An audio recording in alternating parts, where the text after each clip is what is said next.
va falloir bien les imbiber de lait. Il faut laisser imbiber entre 20 et 25 minutes le pain. Petite astuce, c'est d'utiliser du lait chaud. Ça permet de les ramollir plus vite. Ou de le broyer directement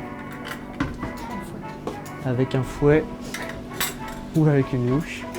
La pâte va passer au gaufrier. Et dans le gaufrier, il faut que la pâte se tienne. Et les croûtons, ils vont permettre ça.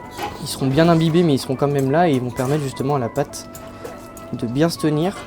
Et en plus, ça apportera un petit côté croustillant et un petit goût de pain.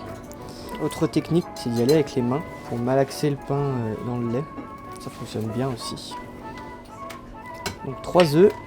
Et alors là, la pâte, elle va être normalement vraiment pas belle. Ça aura une texture très bouillie.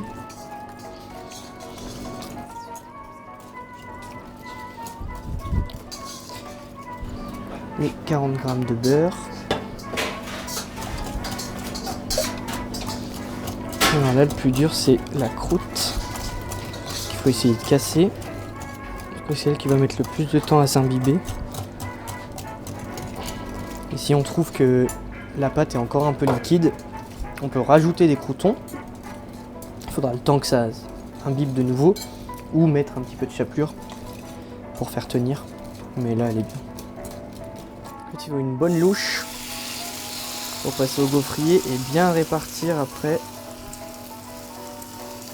Que ça prenne dans les angles et que la gaufre se structure bien. C'est une recette qui cartonne avec les enfants. Et quand on prépare la pâte avec eux, il n'y en a aucun qui est prêt à le manger. Et il suffit que ça sorte du gaufrier avec l'odeur et tout pour que tout le monde se jette dessus. C'est l'association lyonnaise Récup et Gamelle qui nous a ouvert ses portes pour cette recette zéro déchet. Leur but est de récupérer des aliments invendus, de trouver des recettes adaptées et de partager le résultat dans des moments conviviaux comme par exemple ici avec les enfants.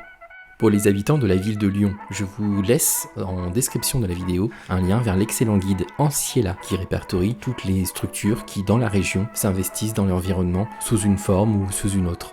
Si cette vidéo vous a donné envie de faire connaissance avec un moule à gaufres, alors je vous invite à vous abonner. N'hésitez pas à agrémenter cette recette avec vos propres expérimentations. A bientôt pour des prochains tutos.